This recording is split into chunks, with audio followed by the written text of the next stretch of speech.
first. So this is fall 22, Child Development 205.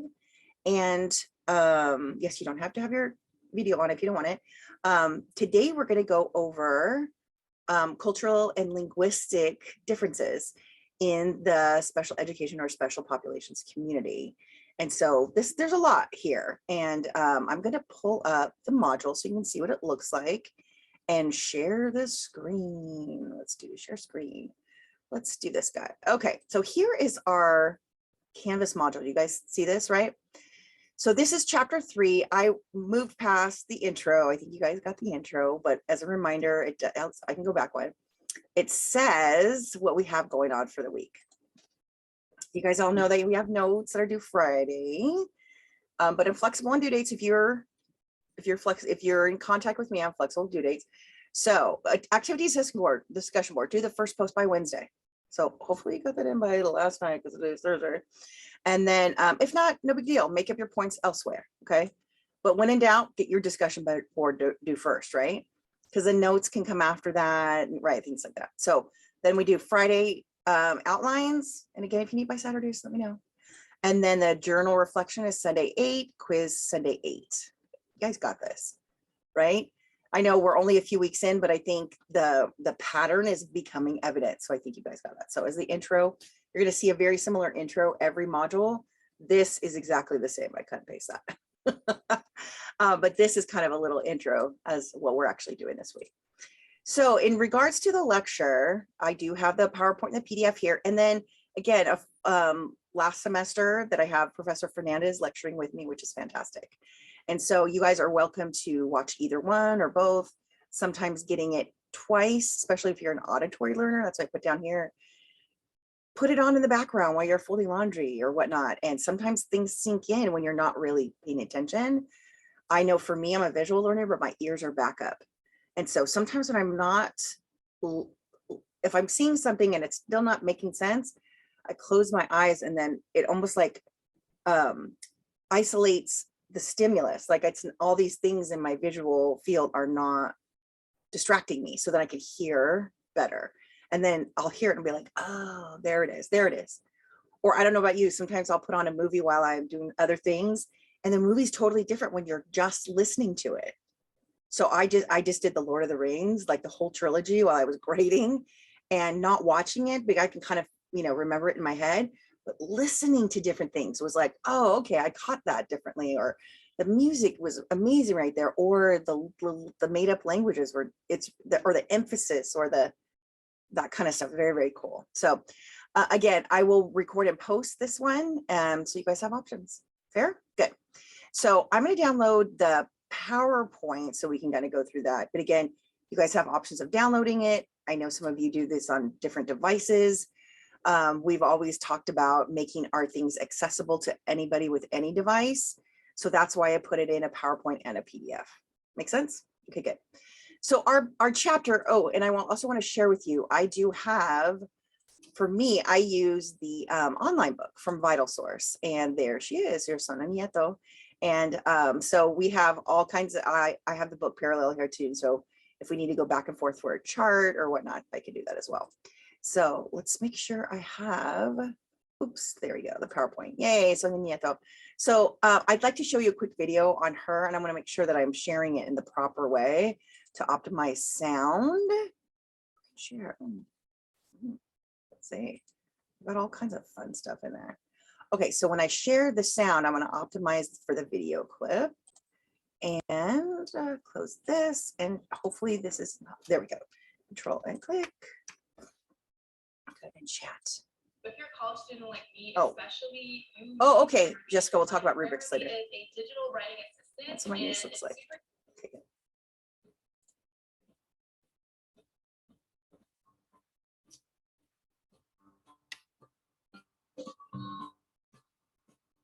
Oh, by the way, we're going to watch this quick little video and I'm looking at chat one more time. Okay. Yeah. Remind me towards the end. Okay.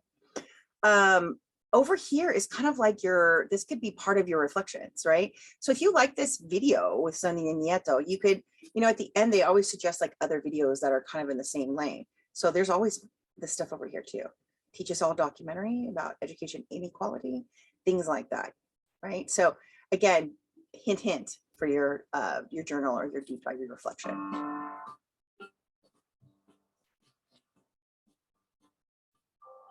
My name is Sonia Nieto, and I'm a professor emerita at the University of Massachusetts in Amherst. I was in language, literacy, and culture in the College of Education.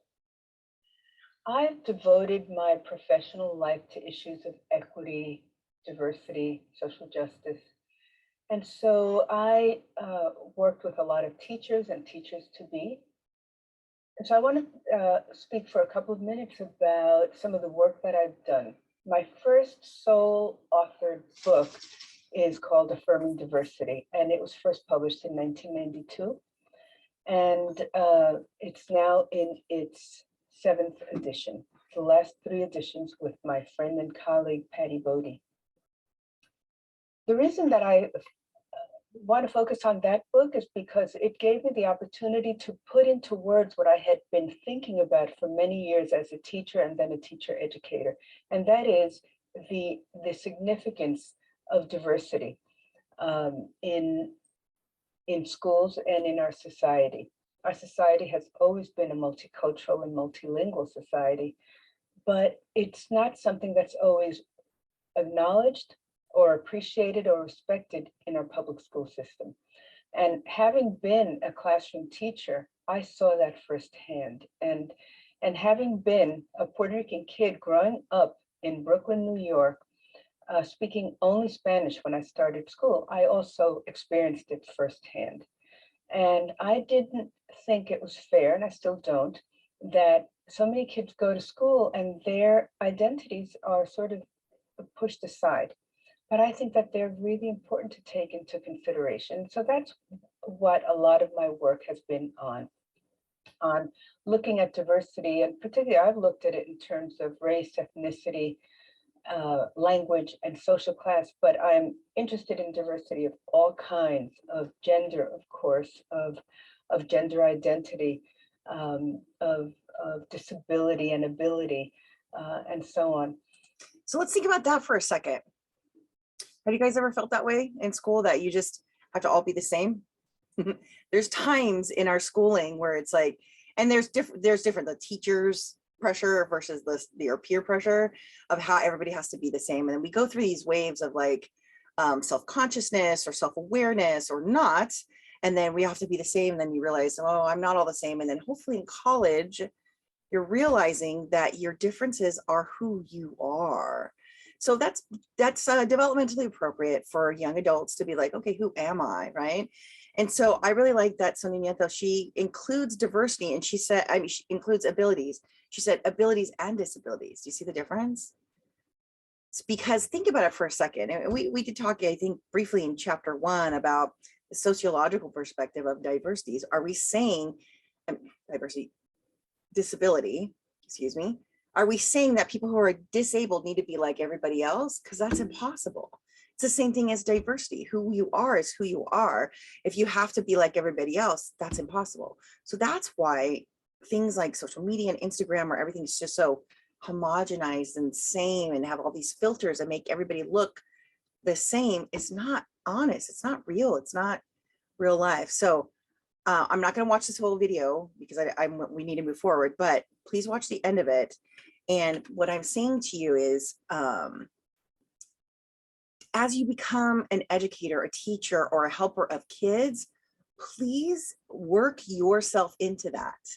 It is okay to say, this is who I am, and I bring myself to this classroom, right? If you're 6 hours, 7 hours, 8 hours in a classroom, but at home, you're only there for a few hours before you go to bed, a few hours in the morning, blah, blah, blah, right?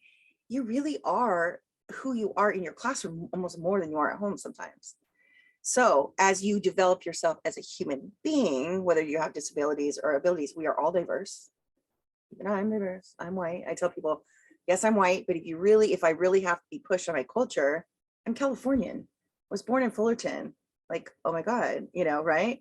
So I'm super white, but it's funny because that also puts me in a category where people see me as a certain way. Oh, you're probably a Trumper, you're probably Republican, you probably go to those big Christian places, you probably have like, you know, you go to Costco all the time, like all those like white, those white stereotypes. I'm like, I have to tell you, none of the above are true.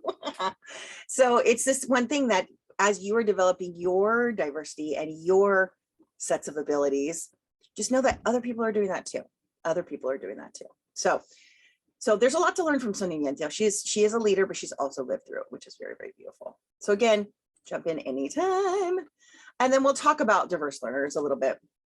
And then anytime you see an equals, this means this is a course term. You're going to see it in the book.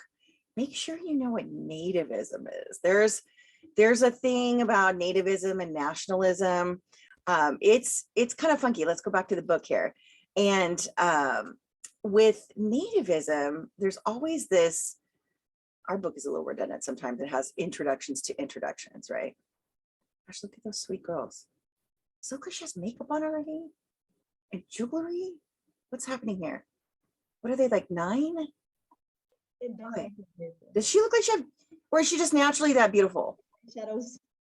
That's shadow, yeah. Looks like, wow. Okay. Maybe they knew it was a photo shoot and mom was in charge of the outfit. Oh, she's like, oh, photo shoot today. It's like, thanks, mom. We're just trying to look like regular 9-year-olds, please. Let me find, okay. All right, this is just these are just the, so if you notice, our book has a lot of like section titles and then it gets into the thing. And you're like, oh, thank you so much. So let's see if I can get, okay, let me get in here. So diverse learners, okay. Sometimes it just wants to stick out on the headings and things like that. So again, you know what people say, oh, you know, America is, you know, is diverse. It's been built on immigrants. It has been. A lot of people forget that. That's why you'll hear things like nationalism and things like this. So let's go back one. Here we go. Here's our native. So what happened is that as we had a lot of immigrants, people started like owning America. You'll still hear it, right? And you'll be like, well, we're American. And you're like, well, wait a minute, aren't we all American? Here's something to think about. In France, since the Napoleonic era, if you are a citizen of France, it doesn't matter where you came from, it doesn't matter what your ethnicity, race, heritage, culture, gender, you're just French. They don't say French like a French Asian, or we would say Asian American. They don't say Asian Frenchman. You're French. They don't say African Frenchman. They say French. I wish we did more of that. But again, people can choose who they are, right? Based on, right, how they want to be called. So as we had so many immigrants, like the previous generation of immigrants would say, this is America, you don't belong here. Well, wait a minute, how did you get here? That's why when people say, oh, I'm American, I'm like, oh, you're American. We watch that in here, right? So again, we have so many issues of diversity here. We cannot sidestep those. So nativism was a little bit of a backlash, And so again, please remember that just because somebody's Hispanic doesn't mean that they speak Spanish. I had a student, I think her name was Teresa Gonzalez. I was like, oh, okay. So I was practicing my Spanish with her and she's like, I don't speak Spanish. I was like, oh, you never learned? She goes, no, I'm Native American. I was like, okay. I have a friend with last name Hernandez. She's Filipina, right? So we can't make these assumptions, but I still see that we do. I do. We all have our biases, but there's times where I make mistakes, right? And everybody's gonna make mistakes, right? People also make a mistake that if I'm white, my family was here on the Mayflower. My grandparents were not born in this country. So I'm second generation. People are like, oh, really? I'm like, yeah. All my grandparents had to learn English. My parents took that native language and would hide it from us. So German, Hungarian, Latin would hide stuff from us. You may have gotten that. And then the second generation sometimes like, well, I need to grab that back because I'm losing those old ways. And so I've been connecting with the old ways a little bit. And then I have a diverse family because I have an adopted mixed race child. So America is what America is, and so just keep that in mind. Classrooms are getting more diverse than less, right? So melting pot is that concept is like, oh, we all come together, we make this new society. Okay, sure. But cultural pluralism is a little bit more accurate. I'll give you a hint. I like this term. It's on your quiz and test. Cultural pluralism is like melting pot's like a big soup. You know, when you put tomatoes in a soup, you don't necessarily taste the tomatoes at the end. It just becomes part of the soup, right? But cultural pluralism is more like a salad. You have all these different parts of the salad, and even if you mix it up, you'll taste a sunflower seed and a black bean and a piece of corn and an onion and a whatever piece of chicken and a piece of lettuce and blah blah blah and some cheese, right? You're going to taste all those different pieces on purpose because they haven't changed. They're still present. So really, I would definitely say Orange County and things like your college campus are very culturally pluralistic. We have different groups on campus, and then we allow them to have their celebrations. It's not that we're allowing, but we're celebrating the celebration. So now that we're right now in this semester, we are in October, it's Hispanic Heritage Month. And so again, and then we have African American Heritage Month in the spring, then we have women's, we have LGBTQIA, we have all these different things, right? So cultural pluralism says keep your culture inside this big community. And so even here in Orange County, we have the largest Vietnamese community outside of Saigon. That's why they call it Little Saigon.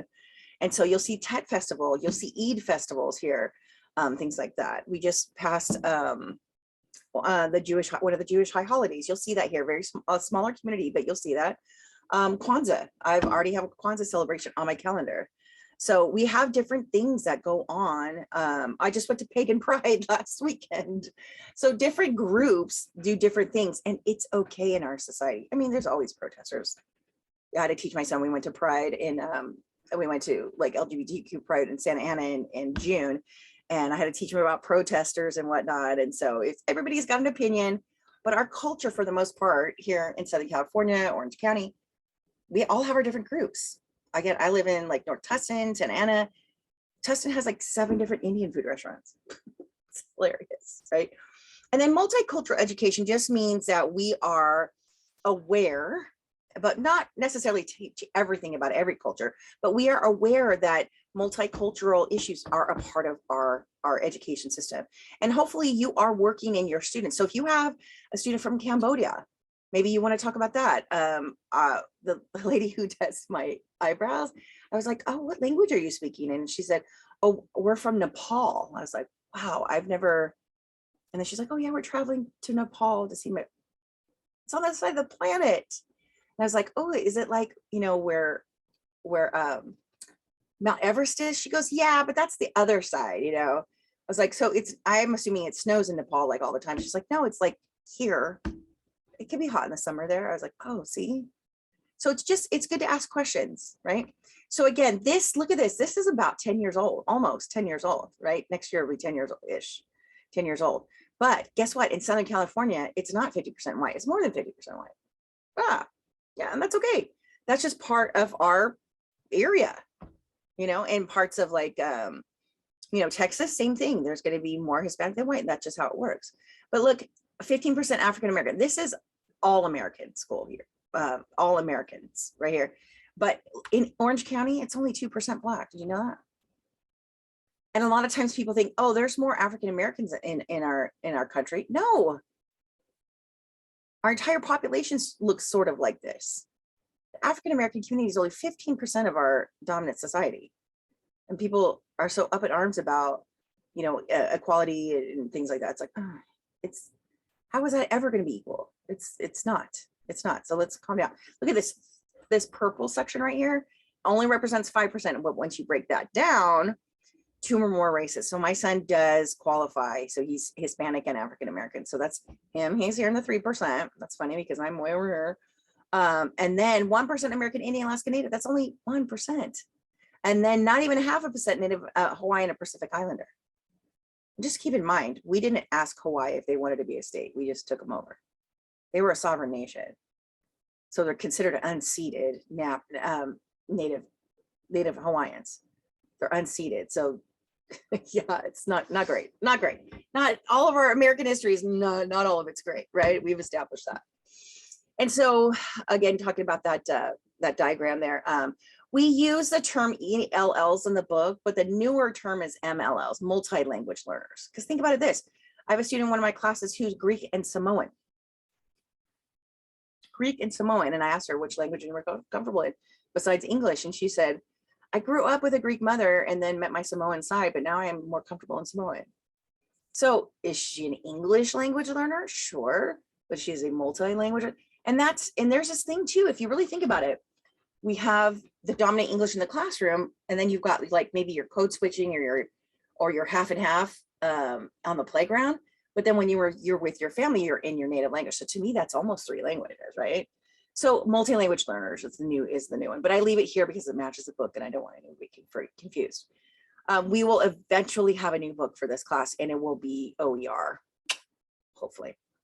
So look at, in the New York school system, it's nearly 170 different languages in one school district. That's the largest school district in the nation. Crazy. And here we talk about how I think this is, I don't even know what let me go back and look at the book. Well, let me do this here. Let's go back and look at diverse learners. Let's hear. Let's keep going. Let's find the America. I hope it was in here or I didn't grab it from somewhere else. Oh, disproportionality. Hold on. Went too far. Social justice, disproportionality, diverse landscape. Yeah, there we go. All right. So this is diverse student enrollment. I didn't even put the title. Yikes, right? So the diversity, meaning like if we have just like one group of people or less groups of people is less diverse, more groups of people is more diverse. So these states right here is pretty non-diverse. That makes a lot of sense. Makes a lot of sense. This means there's like less diversity here. There's more white people here. And then when we get up here into the 75%, look at, there's more diversity in New Mexico than anywhere else. That's interesting. I wouldn't have thought there. I would have thought it would have been California and New York. But that's really interesting. So we're more than 50% diverse in the purple states. That makes sense. But New Mexico wins. Good for you. Maybe it's because of the Native Americans, perhaps. Right? Ooh, Hawaii. Ooh, there's a lot of multicultural people in Hawaii. There's a lot of Asians. There's a lot of people who just, are gonna go in between and be there in the ocean, right? So again, we have a lot of different things going on in our schools, and we know this is not new, but if that's the main piece of our classroom, then why are we trying to make it white? When less of the class is white, why are we trying to make it white? Oof, sadly, if a person or a child is of a different culture, technically, traditionally don't do as well. That makes no sense to me, but why do you think that is? Why do you think, if we know all this stuff about diversity, kids who are from diverse backgrounds don't do as well in school? Why is that? Well, maybe because of the language. Yep, language differences. I mean, I couldn't imagine if somebody put me in the middle of China and I had to like learn Chinese and learn schooling and learn math, right? And the people that migrate to Yep. the United States and they're already like used to like a certain school system. Yep. Our school system is not the same as everybody else's, not at all, right? I actually have a lot of students in my classes from like the Middle East who are already highly educated, but once they transfer over here, it doesn't count. So I have people with bachelor's degrees and master's degrees in my classes because we didn't count theirs, but their writing skills are better than mine. So it's like, I don't get it. I don't get it. Have you guys ever thought about the diversity of the teacher population? No. I can tell you in my department, there's only 2 of us that are full-time, me and my chair, who's African-American, but the rest of the women are white. We just hired our first Hispanic professor, and she's a white Hispanic, and she does not speak Spanish. She's a Valdez, but she's blonder than me. And so we're just like, oh, we finally have a Hispanic. The rest are white women, or I have a one woman from Sri Lanka. So a lot of times teachers are the dominant culture. So as much as I want to study, as much as I want to know, as much as I have a multicultural child, I'm never going to know exactly. And so there is a saturation of the white community. Even though we want to help, we don't exactly understand 100% of all those pieces. So sometimes there's going to be a gap, and we'll talk about that achievement gap here, especially as it comes to last chapter, we talk about multi-tiered support. Sometimes the teacher's not looking at that child's culture and ethnicity in terms of those, oh, that child's acting up. It's like, well, it's not because they have a different culture or ethnicity. Maybe there's a disability, right? And they'll be like, oh, that kid, I just know kids like that. What do you mean kids like that? Right? So there's this is an interesting thing that a lot of times in heavily diverse school populations, they do pay teachers better. And so you will attract a more diverse group of teachers. It just kind of depends, right? And so again, so here, I'm going to bring this to your attention. Did you guys see that announcement that I sent? Oh no, I didn't send it to you guys, or did I? Oh, I don't think I sent it to you guys because you're a SAC. Okay. So Brown versus the Board of Education was the pinnacle legislation that said diverse people are allowed to be educated in America. Wait, what do you mean? So before Brown versus the Board of Education, you only got to go to school if you're white. Wait, what? Like, wait, what? And guess what? Even before Brown, there was a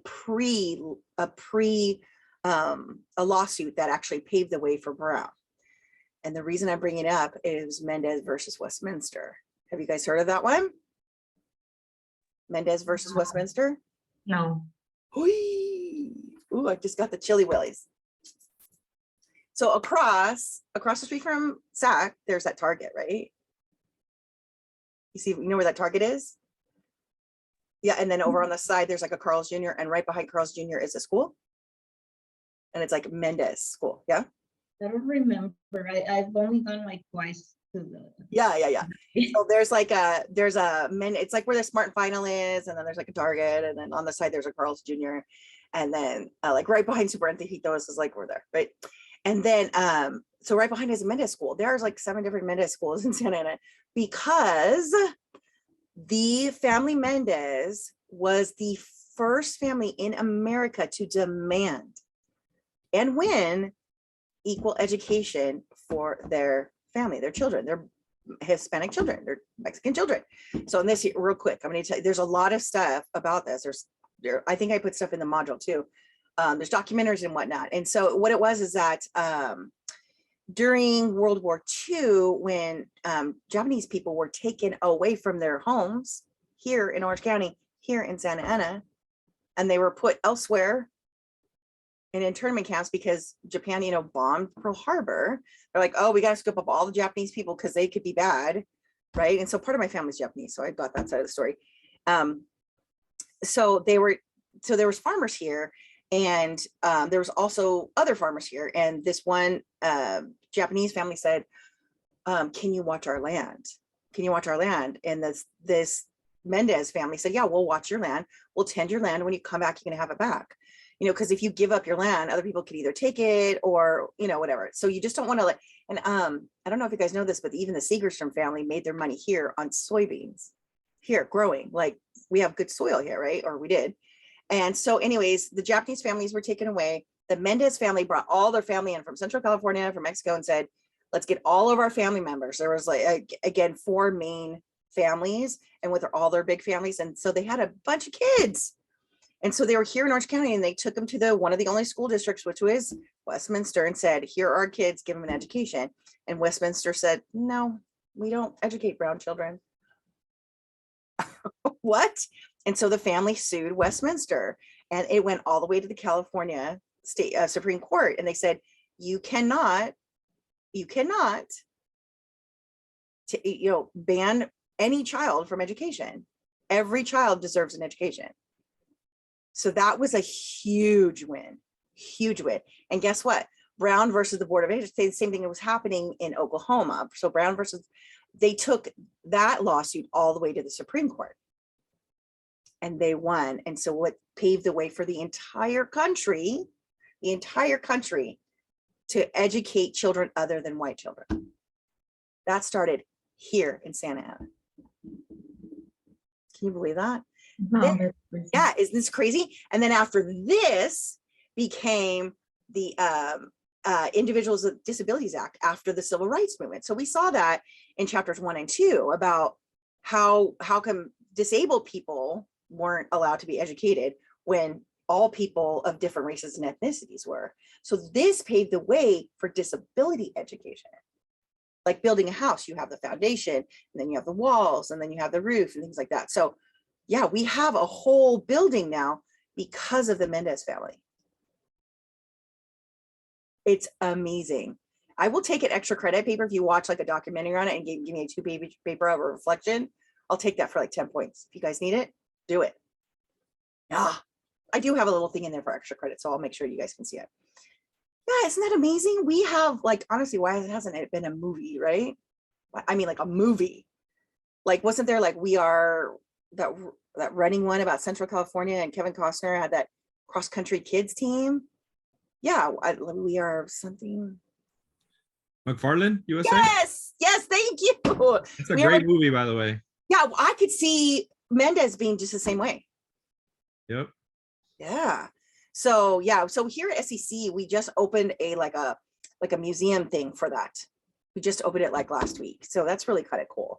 And so I don't think I shared it with you guys because I know you guys are at SAC, and I was like, what's the chances of you guys coming up the hill for that? It's 9 miles. There's a 9-mile difference. I was like, be on like a Tuesday. I was like, well, wish it was different. But again, and then we have our library is named Mendez Library, which is kind of cool. So okay, good. So now again, if there's diversity, a lot of times you guys have heard advanced placement courses. A lot of students with differences aren't even offered advanced placement courses. I saw that with my son. Yes, he's got autism and ADHD, but he's also gifted. So when it came time for him to apply for the robotics club, he can't even focus enough to write. He has dysgraphia, so he can't write, and he doesn't really follow rules, but he's brilliant with robotics. So they kind of like did a few things to where it was creating barriers for him to even apply. And I was like, do you do that for the white kids? Yeah, I've had to pull that card. Like, don't make me pull the brown card or the black card, because I will. So there's this thing. So it's hard. A lot of students with advanced placement who can do advanced placements don't necessarily land there, because people think, oh, well, she's not that smart. He's not that smart. You're like, whoa, let people surprise you. They will. Opportunity gap means low performing schools, low income schools don't always have the same resources. So now you hear things like Title I. If more than 50% of the school is of a different heritage, ethnicity, culture, it's considered Title I. And then there is more money funneled in there. So like, for example, like, I believe El Medina is a Title I school, but like Villa Park is not. Right? Or I think almost all of Santa Ana is a Title I school. Yeah. And so I went to all Title I schools. I grew up in Placentia. And so they used to say like, oh, well, these students aren't going to be able to afford a laptop, a cell phone, an iPad. Well, yeah, yes and no. Let's provide them at school. Right? So things like that. So equal education. We are trying to offer equal and equitable education. So equal is the same for everybody. Equitable means you might need some extra supports to access the equal education. It's equal is different than equitable. Equitable is more like fair. So like for me, if I was in a wheelchair and the door was too small and I couldn't get my wheelchair in the classroom, is that fair? No. Right? Right.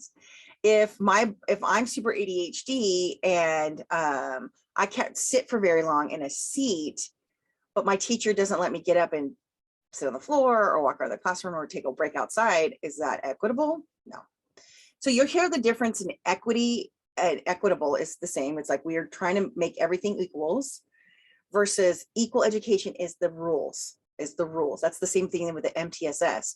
There's no one MTSS for the white kids and the brown kids and the black kids and the Asian kids. It's one MTSS, one multi-tiered system of support. Same thing with PBIS, one for everybody. So that's the equal education. Equitable education is making sure everybody has equal access. Ugh. It's a trip, but you're going to hear the difference, right? And again, here's another thing I told you, let's talk about the teachers, right? Cultural diversity in the classroom, right? Teacher expectations and instructional. So if you have you ever had a teacher tell you like day one in class, or maybe the first week in class, you guys are all going to fail. Everybody fails this class. The average grade in this class is D, right? You guys are dumb. You guys aren't going to make it. This is too hard for you. And did you challenge that expectation, or did you just be like, well, why should I try? Teachers have a huge impact on how students perform. And then teachers with low expectations, yeah, the students really don't engage. I don't think you're going to know it, so I'm just going to railroad you. I'm not going to let you ask questions. I'm going to railroad over you. I won't provide feedback. I'll just call on somebody else. Yeah. So again, saying literally, I can change the grades in this class by telling you guys all what the grades are, and then you're going to win. You're going to beat those grades. I could say the average grade on the first test is, and I think you guys can do better. You want to try? Do you? I can tell you, the first test is coming up. Yeah, I'm gonna ace it. Okay, now let me hear it. So for the rest of you, do you guys want to hear the average grade? Yeah. It's about 86%, which is good. That's a high B. But I bet, because you guys are, especially this core group right here, because like this is the fan club, it's like #1 fan club, right? You guys could probably at least get a 90. Can you do it? Can you bring it up? Yeah. Yeah, let's do it. Let's get an A, right? And by the way, if we, at the end of the class, if you guys are still here, please stay. I'll shut off the recording and then like give you a peek of the test. Fair? Yeah, because you I'm guys so happy. I was about to do it yesterday. no, don't do it. Don't do it. Checking like everything it include, and then when I saw essay, I was like, oh no. We'll talk about it. I'll give you tips. Yeah, I was like, you know Screw what? it, it's only Essays, I need time, like a lot of time, because I have to put in like my. Okay, ideas. I'll teach you how to hack it. You can copy it, pull it out, do it in a Word document, and put it back in. You can take it to the writing center. I'm okay with that. Yeah, you can write it, have your friends proofread it for you. Yeah, I'm okay with that. And remember, you can turn the test in a couple days late. Who cares? Just let me know. Right? Oh, breathe through it. It's only 10 points. You could still get actually an A on the test without doing the essay, but I didn't say that. Oh, okay. So again, here's this interesting thing about achievement gap. Look at this. We're talking about reading scores here in 8th grade. And then this is the race. So we have here, whites are high achievers, Asian Americans or Asian Pacific Islanders seem to be a little bit higher. Not a big surprise. But as the parents' education went up, right? Here's a parent, a lot of them didn't finish, some, blah, blah. So a lot of them graduated college. Look at this. This kind of correlates. Some education after high school is the white community. Graduated college, Asian community, they're very specific about it. Look at Hispanic and Latinos did not really respond. African Americans didn't finish high school, and then American Indian and Alaska Native graduated high school. Hispanic and Latinos didn't even respond. Yikes. And then look at this. This is eligibility of free reduced lunch. Now in California, everybody gets free and reduced lunch. Everyone gets free lunch in the state. That's new this semester. So crazy, because I was like, oh, that would help with my grocery bill. Did not. My kid ate 2 dinners yesterday. I was like, ugh. Anyways. So again, when there is people who have a lower income, they get free lunch, then reduced price, and then not eligible. Everybody's eligible now. And I think that's amazing. Oh, here we go with Mendez really quick. There's Mendez versus Westminster. You guys can watch that little clip. It's so cool. Look at that. The white teacher and all the brown kids. I love it. I love it. This is what my grandmother looked like back in the 40s too. That's fantastic though. I'm sorry, are you sharing something? Because I only see. Oh, you can't see? No. I can't see it either. Oh, it was in my book. Okay, so here. Can you see it now? Mendez versus Westminster. Can you see it? Oh yeah, no. Yeah, look at that. Looks like my grandmother right there. Oh. Yeah, this is the first school grade class of 1944. What? That's amazing. That's amazing. So watch this later. But again, I'm going to show you this. This is the difference between equity and equality. Equality means this is equal education. Everybody gets the same rules, the same box to stand on. But maybe this person just needs a little bit more support to be able to see over the fence. Giving the same thing, equality, fairness in every situation. Should we say, too bad you're short, you don't get to see over the fence. Too bad. In other countries, yeah. Not here. I've seen the same image with like a tree with apples. The apples are like this. And then the kid's like short, medium, and tall. And the tall kid can reach. And the medium kid is kind of jumping. And then the little one needs the boxes. So same thing. So remember, the rules are equality, and equity is making it equal access. Equal access. We're going to hear that constantly through the rest of the semester. Equal access. So again, these are the court cases. Oh man, this is amazing. This is amazing.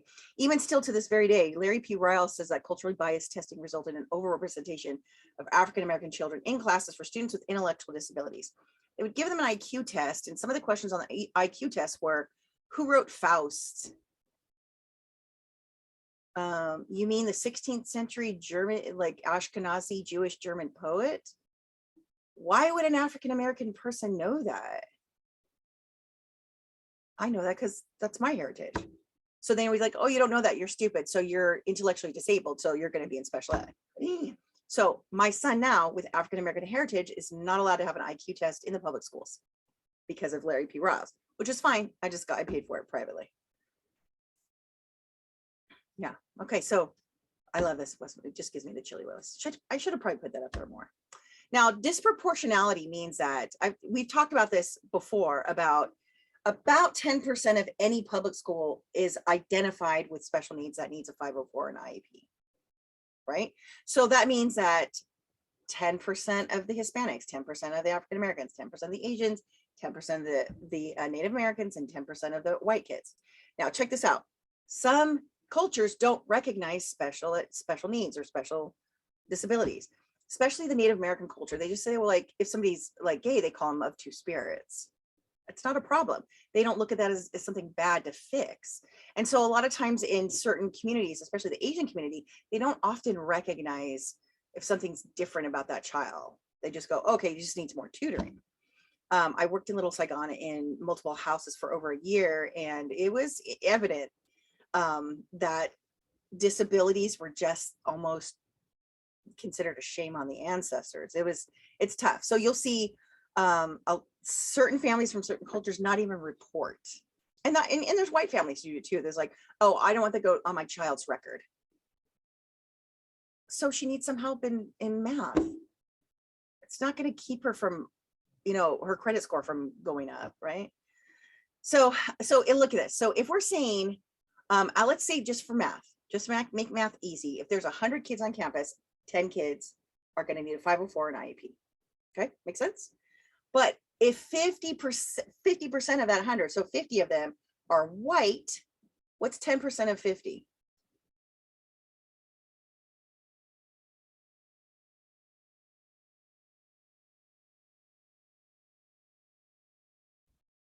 Five.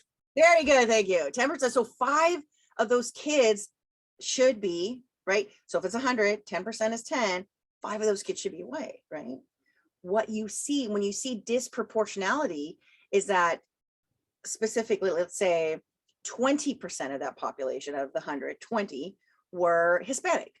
So 10% of them is 2. So there should be 2 kids in special education, right? What you're seeing is 5 Hispanic kids and 2 white kids. That's called disproportionality. They're overshooting the Hispanic kids and undershooting the white kids. Make sense? You always see that in populations of color, that kids who are misunderstood, sometimes that's why we call it disproportionality. It's really clear. Even there are statistics in Orange County right now, and I can pull it up. I say, go look at your closest high school. And there are report cards, and we'll talk about that later, about they literally have these numbers. And it's funny because when it comes to these large scale testing, they say like, oh, 12% of our population is Asian, but then only 2% took this test. You're like, well, why? Or 10% of our population has 504 and IEP, but all those kids were absent that day. You're like, what? So you'll see some shenanigans in the reporting. So let's look here. Total public school enrollment. So small for the Native Americans and Alaskan Natives. Asians about like right under 5%, about 15% for Blacks. We saw that in our bar chart, our pie chart. Hispanic about 15%. Yeah, that's more. We have a lot more now, right? And so let's say this is an old chart, but let's go with this, right? So you're more racist, 60% white, less than 1%, right? So all disabilities here, all the disabilities, all 13 categories, 1.5%. So out of this 1.2%, only 1.5 of them should have disabilities, which is interesting because isn't it really supposed to be 10%? So we haven't really identified as many people, right? Now look at, for Asians, look at this, learning disabilities, 1.7. Are we saying that Asians as a culture or a heritage have less learning disabilities? Or maybe they're hidden and they're not divulged? Emotional disturbance. Why is an American and Indian Alaska Natives have twice as much emotional disturbance than Asian kids? So you're saying just because you're American Indian, Native, Alaska Native, you're going to be twice as emotionally disturbed as an Asian child? That doesn't make sense, right? Well, wait a minute. 25% of Black students, a quarter of them have an emotional disturbance? Yeah, that shocked me. Uh-huh. What about 30% of an intellectual disability? Yeah. Wait, what? When's the last time you saw a person who was Black with Down syndrome? Everybody's Down syndrome is a genetic disorder, so it can affect anybody. This is the disproportionality we're talking about. 30%. So 3 out of 10 kids have an intellectual disability. 3 out of 10 Black kids have an IQ lower than 70. Wait, what? But then look over here. We're saying 50% here, even though it's 60% of the population, half of them have an intellectual disability. Doesn't make sense either. So we're saying, yeah, this is crazy, right? So these numbers are really small because it is a smaller population, but the percentage of that population that, again, Asians don't have emotional disturbances, I guess. Wait, what? In their culture, it's very frowned upon to have large emotional outbursts. And then again, look at American Indian and Alaska, there's only less than 1% has autism. Looks like all the white kids got autism. Autism can hit anyone. I've worked with plenty of Asian kids with autism. In fact, that's most of my population I've worked with. But they're saying only 4%. And this is interesting. So look at this, learning disabilities, Hispanic 20%. This is the net largest number in the Hispanic column. Are you sure it's a learning disability or is it a language difference?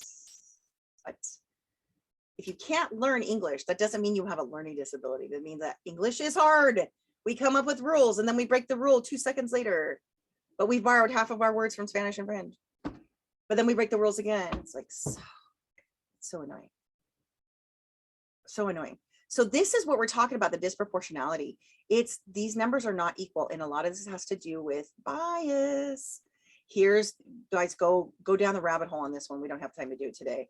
But again, they're overrepresentation, saying there's more kids in this category than there really should be, or underrepresentation. Oh no, there's no intellectual disability in our community or in our house. I actually worked with one family who had 2 older daughters who were like grown, and then a new marriage with these 2 young boys. And my client was had autism, was 100% deaf, had 2 cochlear implants. He was 8 years old, about 150 pounds, sweet, just a big baby. You know, one of these kids who just wanted to eat all the time, and the mom was just like fat babies are okay in the Asian community, but like fat kids are not. They just, me being fat like threw her off too. It was hilarious. And then she had this, her older son was, I would say, high performing, but he was very Americanized at this point. He would come home with like a C on his report card. He'd be like, it's adequate, mom, that's fine. And she's like ready to curl up and die, right? Like, she's like, I have this one and he's a challenge, he's a handful. And then you can't even get straight A's. She's like, that's it, we're doing extra tutoring. It was just a struggle. It was just really a struggle. I do think the older child had a touch of autism as well, but again, not my place. I'm not a doctor, but it was really interesting to see a lower end, or we say an earlier learner end of the spectrum, and then a higher end of the spectrum in the same house. That's very, very hard. So again, there's a lot of pieces wrapped up into representation. And again, also you have parents who hide it, parents who overfight it. I've met parents who are like, look, I'm loud and proud about, you know, my disabilities, my son's disabilities, but I've met the moms who are like, autism hat, autism glasses, autism shirt, autism keychain, autism fanny pack, autism shoes, autism button, autism bumper sticker, like, and you're like, ooh, maybe we're overdoing it a little bit. And I've met moms who are like, yeah, my daughter she's legally blind and legally deaf, but can we work on her losing weight? I've met those moms too. So it's hard. There's a lot of moving parts and a lot of things to consider as we're working with families and students and children who need extra support. They need the equity, right? And so again, cultural diversity, it just means that we talked about cross-cultural distance means white teacher, multicultural classroom, might not understand. And even, so even if a teacher does this, gives a thumbs up, in some Middle Eastern countries, it's that. So I've had in IEPs, they're like, oh, just give him a thumbs up and he'll sit in his seat quietly. I'm like, you know, that's offensive to some students. They're like, what do you mean? I'm like, never mind. Right. And so passive communication style, like, oh, I've heard you might want to think about sitting down. What? You might want to think about sitting down. That is so passive. How about Jada, we need you to sit down now. Jada, everybody's sitting down. It's sit down time. Let's all think quietly. My kid would be like, I don't want to. Or you might want to think about sitting down. Mine's like, I don't want to think about sitting down. Again, in my family, if you're being yelled at, you look at me. In other cultures, if you look, that's disrespect, right? So again, teachers might not know that, right? Look at this. Students from Southeast Asia smiles when being scolded by a teacher. The teacher's like, you're smirking at me. Go to the office. Ugh.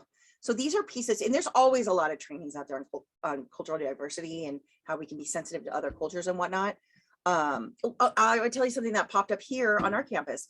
It was on our syllabus, we were putting office hours. And finally, a student piped up and said, well, I don't want to bug you during office hours because I know you're working hard. And we're like, oh no. We thought office hours was that invitation for you guys to come talk to us. And you guys were thinking, well, it's not everybody. Students were thinking, well, she's in her office hours, don't disturb her. And we're like, we didn't operationally define or share the definition of office hours. And so now I call it student support hours, which for me is pretty much anytime. Just email, text me, pronto, whatever.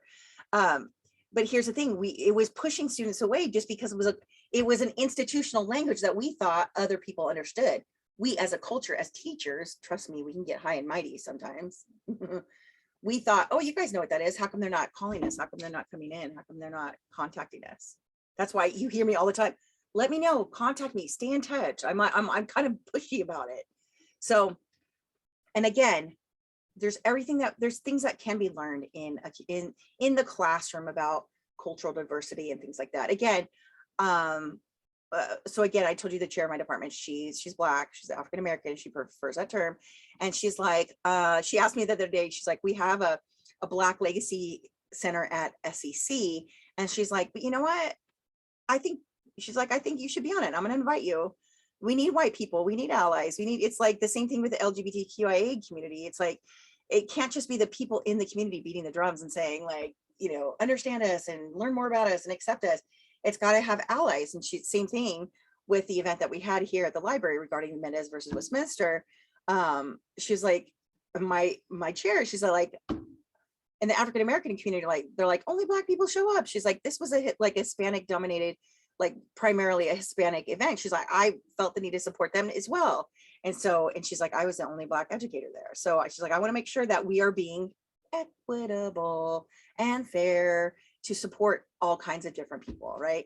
It's like having a man support Women's History Month, same thing, right? So again, there's a lot of things that can happen right and a lot of things that happen wrong. It's all opportunities for learning.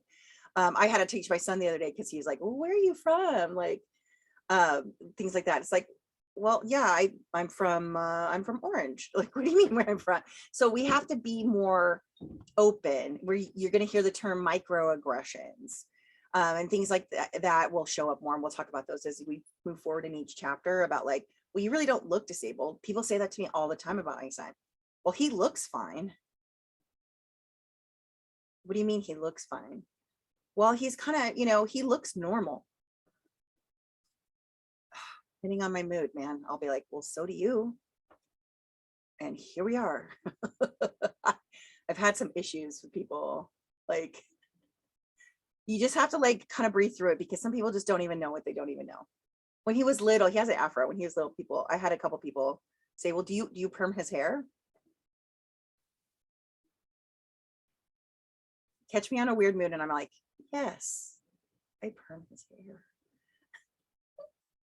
Or you get like older people, like my grandma's generation, my parents' generation, like they go, well, where does he get the curly hair from? I mean, I have wavy hair, but not curly hair. Where does he get the curly hair from? I'm like, okay, I don't think they mean anything mean by it, but depending on who's asking, I'll say his birth family, his birth parents. So hint, hint, he's adopted. But I'll get, again, depending on my mood, where does he get the curly hair from? Oh my God, his father, I think. My husband's whiter than me, so it's certainly not right. So it's one of those things like, again, everything's an opportunity to learn. So the learning environment in the classroom can be a little tricky. So you have to be sensitive. You have to be sensitive. Okay. So areas for cross-cultural dissonance, again, learning experiences. Have you ever heard a teacher say, well, when I was young, this is how we did it? Well, you were young, it was a million years ago. Well, listen, I went through grad school with no cell phone or computer. And I expect you to sit quietly in your seat for 45 minutes. That is not developmentally appropriate for certain ages, right? Communication style. Do we have an open communication style, or you sit there and be quiet until I call on you?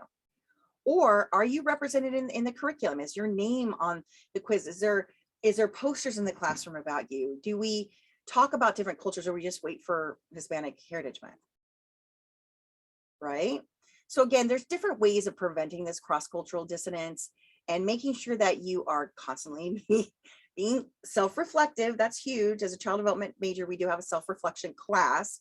It comes towards the end with your practicum. But again, also taking trainings, doing things like that. And so again, I wait till, please, in this class, I'm asking you guys right now, feedback, give me feedback. One time I had the term mestizo wrong, and I had somebody correct me on that, which was great because I didn't know. And so please correct me if I get anything wrong, especially if it's offensive. Please let me know. Please let me know. Okay. And again, self-reflection is a huge part of it. Again, I had to correct somebody who was African-American using a racial slur against my people. I'm not sure if a lot of people don't know this one because it's an old term, but so my people are like Eastern European, like Hungarian, like gypsy, like caravan people, like Esmeralda, Disney Esmeralda. Those are my people. These people who are gypsies were known to like kind of, be maybe tight on money or steal and things like that. And so the term gyp, GYP, oh, I got gypped out of money, or the person didn't give me my change back. I got gypped, or they didn't put the guacamole on my plate. I got gypped. That is a cultural racial slur. I had a Black person say that to me. I was like, oh, I'm sorry. That makes me uncomfortable. And I'm sure you're not aware because it's an old term, but that's against gypsies. That's against my people. And they're like, oh my gosh, I'm sorry. I was like, oh, we didn't know. I mean, I don't, it doesn't keep me up at night. It's not that, but there's nobody likes to hear slurs against you, yourself, your heritage. So it's one of those things that it's, we go and we grow and we go, right? Okay. Again, these are some questions you could ask yourself, like, what matters are most important to my students and to me? What is the relevance of race to these important issues? Right? So Dia de los Muertos is coming up. You're going to see a lot of stuff, right? Is it okay to talk to other people from different cultures and say, hey, yeah, let's do an ofrenda in the classroom and you bring a picture of your ancestors? It's okay. So are we doing that? Is that okay? Is it important to that particular class of students? Maybe not, right? There's a McFarland there. So you're, is it, let's see who's out here. Okay, so Juan, you're saying like McFarland was really good. I didn't see it. It's a really good Yeah, movie. it's really good. Kevin Costner is a really good actor, and then there's a really great supporting cast, and it's like this dude, he comes into like a predominantly Hispanic community, and he's just like culture clash. He's like, why isn't it happening? And then people, even the principal is Hispanic, and he's like, dude, you come in here and you're thinking that it's going to happen like the white schools, but that doesn't happen here. And it was really cool because he did sit back and he's like, wait a minute, what's going on? And then he kind of like immersed himself in the culture. And I mean, he pumped out, like, he got him like just running, like they would die for him after he got in there. It was a migrant farm community in like Central California, right? Yeah, and they won CIF, the high school championship, the state championship for years. They were really good. There was one scene where he learns they're like setting up for a party, and then all the ladies come in, and then the guys are like, hey dude, you're an Indian here, you're not a chief. Like the girls run everything, you just do whatever they say. And he's like, all right, that was kind of funny, like culturally, right. Well, yeah, like the women in the kitchen. Yeah, and then they set up the party, like even outside and everything. They're just like, you're not a chief, you're an Indian. So if they tell you go do this, like you're gonna go do that. And then it just, everything went smooth, and he actually had a quinceañera, I think, for his daughter. Oh, that's awesome. Yeah, it was really cool. And it was like, awesome. she's not Hispanic, but they had the quinceañera for her, and it was like everybody was accepting. It was a really good movie. Oh, that's awesome. Yeah. Again, if you guys watch that and give me a 2-page reflection, I'll take it as extra credit. Okay. Yeah. Watch it again though. Don't pretend like you just watched it yesterday. A good movie. Okay, good. Thank you for your review. I love it. No, I haven't seen it, but I saw part of it. It's like my sister-in-law lives in Central California now. So she's like, yeah. So I saw all the trailers. They are really, really good. So again, make sure you know what SES is, socioeconomic level. SES is another way of saying it. And that keeps it kind of like clear, right? Also, again, culturally competent teachers are constantly checking themselves out. Like, what am I doing right? What am I doing wrong? And now, you know what, what's not in here, because again, our class is really about disabilities, but you're going to start seeing students with disabilities who identify in the LGBTQIA community as well. So my son identifies as pan already. And so even for Halloween, he's going, I mean, he's not super out and proud. He's still exploring. It's funny because he definitely is like, I wonder about kissing boys. And then I meet a girl and then I sort of get a crush on her. I'm like, this is the modern child. Like, you like everybody, and it's like, all the thing is that you just have to be a good partner for the future, right? It doesn't matter who you end up with, right? You just have to be a good guy, right? So let's talk about being kind to everybody. So he wants to be Mr. Inclusion, I swear to God, for Halloween. I'm gonna be Mr. Inclusion. I was like, oh my God, I love you. Nature versus nurture, right? Like, he's not my genetics, but he's like, I was like, and so he has this big rainbow jacket, looks like Keith Haring, I'll show you guys later. And then he wants to have like a rainbow afro wig. And then we're going to make a little logo for an iron-on shirt. He's going to be like Mr. Inclusion. I was like, oh my God. And yeah, he kind of fights with people who like, oh, the rainbow flag is gay. He's like, can't it just be a rainbow? It's like, oh. So now you're going to have a kid in a wheelchair who identifies as queer. So that is part of our special populations. We don't want to have a separate class on LGBTQIA kids. It is special populations, right? And so again, in the IEP world, we talk about, is this causing problems for their educational career?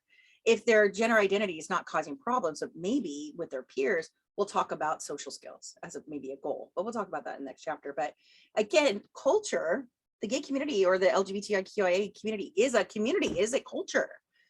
Or you have a kid who identifies as heteronormative, but they have 2 moms or 2 dads, but that they are part of that culture. So it's this really interesting thing. Also, another culture that we haven't really talked about is like the foster youth. There's kids who don't have parents, but they're temporary here and temporary there. Even in the migrant farm community, there's kids who are in your classroom and poof, they're gone because they had to move with their family to follow the crops. That's very common in California. And so schools can have surges in populations and drops in populations. It's certain areas have that. Again, my sister-in-law and my brother-in-law live in Central California, and it's like that. So again, let's talk about when we say cultures, it could be any sort of culture. And so, and I don't know if you guys have seen this, but some kids are identifying as animals. I'm not even going to go there. And then some schools are letting them like identify as animals and like crawl around and answer in meows. Okay. There's going to be a moment where that's just too much, but keep aware of what's going on there. And if you're not sure what's happening, just talk to the student, talk to the family. It's okay. I like to see this new resurgence of parents and schools really connecting, really connecting, because COVID made every parent a teacher. And how many parents are teachers? Not all of us. I struggled. He came home and he was I'm trying to do my classes on my computer. He's in class on his computer. Our bandwidth is taking a hit. Like, yeah, it's not easy. But when students and families and teachers work together, it does become more acceptable, more warm, more understanding. That's all we need. Just reaching out. My son's best teacher ever, she spoke Spanish. And I could see her speaking to the other parents and just the relief, she's a white girl, right? And I just passed my 1 year on Duolingo. Tengo un año de Duolingo en español esta semana. So I am a very confident 1-year-old. I did take 5 years of Spanish, and that's all I can pull out right now. So, okay, linguistic diversity obviously means speaking different languages, and it's not just Hispanic, it's just not Mexican. In fact, Duolingo doesn't have Mexican Spanish, it's Catalan. So there's a few different things that are different, but it's okay. I understand. It's like in my heritage, there's German and High German. Right. So here's the definitions. And so this is the ESSA. This is how ESSA defines English learner. And now, again, we're using the term multi-language learner. So individual just means in public school. And look at age 21 is still public school. You can still be in high school and be 21. Yeah, right. They weren't born in the United States, and they have difficulties in speaking, reading, writing, or understanding English. If it keeps them from understanding instructions and understanding homework, they're not going to do well. And then children who acquire 2 or more languages simultaneously. This is Head Start, right? So you could say limited English proficiency, or English language learners, or multi-language learners, right? So again, if you have Spanish and English, there's also the one divergent in between. It's like, we call it Spanglish, or the term here would be called code switching, right? It would be like, I would say like, quiero voy a ir a McDonald's if I want to go to McDonald's, like things like that, right? And I know McDonald's is McDonald's, right? It's fine, but like instead of, or like quiero voy a ir my school, right? So you would see English and Spanish together, and so that it doesn't mean that they're less smart. In fact, that we talked about this last time. The bilingual brain is smarter, right? So here's my thing. So in Spanish, I'm not assuming everybody speaks Spanish, but so in English we would say pen or marker, right? So this is like a big thick marker, right? And so we would say it's a pen or it's a marker, right? In Spanish we would say pluma or marcador, right? In Catalan is like bolígrafo, right? Right? But check that out. That was 1, 2, 3, 4, 5 different words for one thing. Guess what? That's 5 different neural pathways instead of 1. So the bilingual brain is always stronger. Always, always, always. Right? So here's this thing, basic interpersonal conversation skills, meaning, and you know what? I'm not going to test you on these. These are ridiculous. Nobody says these. I'm telling you, my friends who are teachers in K-12, they don't use this stuff. It might show up on like some sort of like assessment tool, but who cares, right? I'm going to start here. Receptive language means language that we can receive.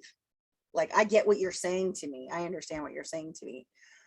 So like for me, like my comadres, they speak Spanish and I can get it, but I don't express very well. Expressive is like I would talk. So guess what? You could have a kid who's nonverbal who hears and understands everything you said. In fact, we'll learn about that in autism. Carly Fleischman, 100% nonverbal, could understand everything so well that she started typing perfectly. Okay. So again, you can have a student who hears you, understands you, but they just don't speak well, or they're timid and then they leave your classroom and they're not talking to you and they're talking to their friends, right? They're more comfortable. And so basic conversation here, this is like playground conversation, or it's maybe it is code switching, maybe it's half and half, maybe it's a little even special language like kids have with their friends, but it's, can they get along in society? Can they say, I want more water or milk, or I need to go to the bathroom? Sure. Do they have basic interpersonal skills? Perhaps. Maybe they've mastered those ones in Spanish, like Señor, ¿dónde está el baño? Like, come on, that's like one of the first ones. ¿Dónde está la biblioteca? Like, that's like, have they mastered the tengo un año? Like, have they mastered the basic ones in that particular language? And they can get a score if there's an assessment. Then there's cognitive academic. This means classroom language, right? I don't know how to say what's the square root of 9 in Spanish. Right? I would not do well in algebra 2 in Spanish, right? So things like that. So you might have a child who's great at talking regular, like just in conversation, and then like the teacher's like, but they never talk in class. Well, maybe they're not as strong in the classroom, and that's okay. That just gives us an idea for the MTSS. Right? So again, you're going to see this here, this stages of silent, receptive. Here's me early producing. I'm emerging speech in my Spanish. Not even close to intermediate language proficiency. I am old, right? And then there's advanced language proficiency. I was arguing with my friend about odio, like el odio, like hate. She's like, but you have to, is it that person, is it odio for you, or is it odio meaning hate? And I was like, well, el odio means hate. Please correct me if I'm wrong. We're talking about conjugation versus like the statement of hate, like things like that. So it was kind of interesting. We were kind of going back and forth. And then even my friend who lived in Mexico until she was 10, she's like, I've lost a lot of my Spanish. So we do now practice together, which is kind of fun. And you'll see this here. So do I have 1,000 words? Maybe. I certainly do not have 3,000 words. So again, I always tell teachers, learn a different language. Duolingo even has Hawaiian, Navajo, Dothraki, and Klingon. So if you're interested in any of that stuff. Oh, and by the way, Duolingo, again, it's all free. Here's my quick plug. You can change the entire app to your native language. So it'll say like Inglés, después español. So you can move the whole app into Spanish and then learn English. So even if you have somebody who's like Portuguese and wants to learn English, you can do that. It's amazing. It's really cool. I'm a big fan. Let me know if you want my link, and I'll link you up, and we can like encourage each other on there. It's super fun. Again, here's your social conversational English. Here's your classroom English, right? Look at this. You see the difference? Hey, push me, or my turn, or no, stop it, right? This one, plants generate their own food using sunlight. I mean, come on, that's going to lose a lot of kids right now. Write a fraction with a denominator of 10 that equals 1/2. I'd say that to my 15-year-old who's a native English speaker. He's going to be like, ugh. So we have to not get mad at students for not knowing all of the English. Okay, I want to wrap this up pretty quick. Yeah, we're looking good. All right, so linguistic diversity. Again, there's a big push for multi-language learners. Again, not all of our English language learners are Hispanic. We have people coming from the Middle East. We have people coming from Asia, people coming from Africa, people coming from India, which is Asia. So again, different parts of the world are going to acquire English skills differently. Yeah, and so it's kind of interesting. So again, see what supports your school district has, but again, the federal law is the federal law. We support students. We don't say, well, you don't know English, you can't come here. Even here at the community college, we have basic English skills. We have English language learning classes. We have GED classes in Spanish. We have all that kind of stuff. So it's really exciting to see that. Honestly, I think more white people should learn Spanish. I'm waiting for those. Hey, do you want to learn? You want more Spanish? We don't have those. But again, it's because our normative society is in English, right? So again, if you want to take Spanish, you have to enroll or use Duolingo. Again, so check this out. Again, additive bilingualism. Additive bilingualism is another term meaning that once you learn a language, you add one on. So that's what I'm doing. I'm adding bilingualism versus learning both at the same time, right? That would be the multi-language learner, learning at the same time. And then the additive bilingualism was putting a language on top. Yeah, and even as my son as part Mexican, he couldn't roll his R's, and I was like, what? How come you can't roll your R's? You're Mexican, man. What's up, babe? And my friends were like, no, you have to teach that. I was like, I thought it just came genetically. I can roll my R's. So, and he couldn't do it. I'd be like, guitarra, and he'd be like, French, guitarra. And actually part of his heritage is French, guitarra. And so I was like, okay, let's move over to Italian. So we learned il ragazzo, la ragazza, which is boy and girl. And then he could come back to guitarra. And so it's like, it was a skill. It's like a set of muscles. And I was like, see, I just assumed you're not even gonna do it, right? And then I have some of my friends are like, El Pueblo, look. I was like, don't ever say that around me, right? Don't ever. Right? So again, here's some other examples here about sheltered instruction, keeping that in one. Some districts do it differently. You have to learn one language and then you can add the bilingualism. And then there's a protocol, there's a way of doing that. And then again, there's content objectives, like, can we get them to learn there's different parts of language. By the way, we are launching language and linguistics classes at SCC in next spring. So really excited, we have a new certificate for that. And then again, are they able to show what they know and say it in English? Now here, I can tell you in my class for 107, for the very intro class, if someone is struggling with English, I tell them I can read Spanish. So let's do it. Do as much English as you're comfortable. But if you're really pressed, if you're stressed out, do it in Spanish. I can read it. Do your notes, do your reflection in Spanish. It's fine. But in this class, no. See, as you go up, like I'm assuming that you're learning a little bit more and getting more comfortable in English. But when they're just coming back, especially if I have like older learners who are like, I'm just coming back to school and I can't but do it all in Spanish. I'm okay. I'm okay. Unfortunately, my tests aren't in Spanish. My quizzes aren't in Spanish, but you could do the rest, right? And you can't really do the discussion board in Spanish. But if there was like a group of students, I would be fine with that. If there was like 4 or 5 of you who just did your discussion boards in Spanish, as long as it wasn't disclusionary, as long as it was not leaving people out. So there's that too. We have to make sure that we're being equal. And then here's some common problems you'll see for English language learners, right? Sometimes you'll see like a little bit of a struggle on both of them, right? And so I'm a native English speaker, but I'm still struggling in Spanish. But sometimes you'll see when they're young children, they're learning both at the same time, they will struggle in the same parts of each language. And so sometimes it's gender pronouns, or sometimes it's singular versus double, or it's like contractions. And again, English changes.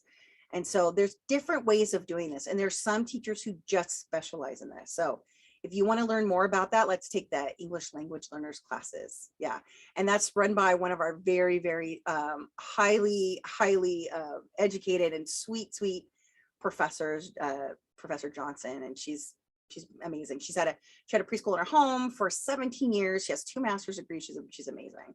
And so there's a lot here. There's a lot here with our culturally and linguistically diverse learners. Wow. So we talked about culture as a person. We talked about language acquisition. We talked about bias. We talked about differences. We talked about overrepresentation, underrepresentation. Yikes. Are you guys getting some ideas where you can go with this on the journal? I'm going to shut off the recording and then I want to hear like 3 pieces of feedback from you guys.